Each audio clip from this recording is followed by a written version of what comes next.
Panic at the Disco is an American rock band that was formed in Las Vegas, Nevada. On January 24th, Brendon Urie surprised the music industry when he confirmed that after a two-decade run, Panic at the Disco would disband after the ending of their Viva Las Vengeance tour. So, what happened? Why did the band break up? Let's discuss everything in this video. In a lengthy Instagram post, the Panic at the Disco lead singer revealed that he and his wife Sarah are expecting their first child. As a result, Brendon explained that the band would come to an end after their one hell of a journey. He said, "Sometimes a journey must end for a new one to begin. We have been trying to keep it to ourselves, though some of you may have heard.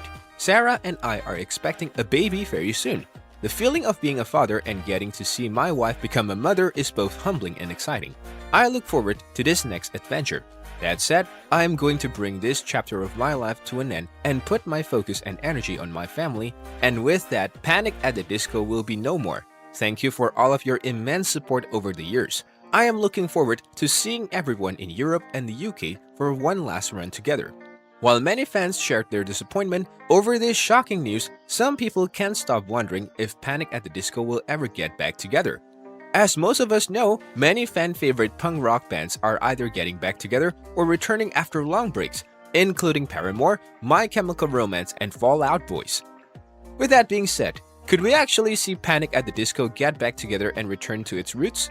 Well, there's a possibility, but we can't be so confident. As Brendon said, he's going to put his focus and energy on his family, and it's not possible he'll be in the studio very soon. However, he could announce a reunion once his and Sarah's child gets older.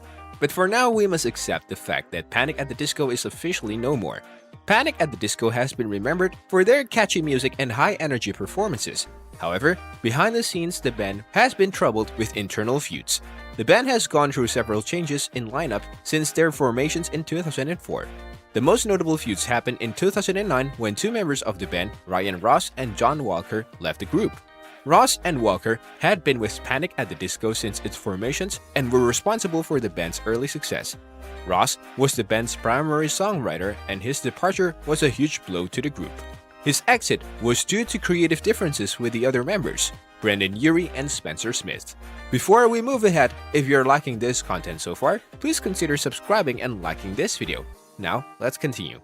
According to reports, Ross wanted to explore different musical directions that was more focused on rock and roll, while Urie and Smith wanted to stay with the band's pop-punk sound. This disagreement eventually led to Ross and Walker's departure, and Panic at the Disco had to rebuild their lineup from scratch.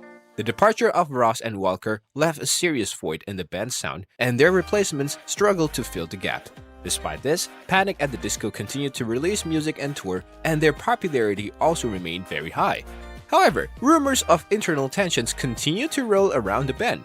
In 2015, Panic at the Disco went through another important lineup change when Spencer Smith announced that he was leaving the band. Smith had been with Panic at the Disco since its formations and had been an essential part of the band's sound. His departure was due to health reasons, but rumors suggested that there were also differences between him and Urie. Despite the internal feuds, Panic at the Disco has produced music and went on different tours. The band had released 6 studio albums and had won numerous awards. Urie, the only remaining original member of the band, became the face of Panic at the Disco and led the group through its multiple changes. Panic at the Disco has released 6 studio albums, each one displaying the band's versatility and creativity. The band's debut album was released in 2005 and was an instant success. It was certified double platinum and featured songs like I Write Sins Not Tragedies and But It's Better If You Do.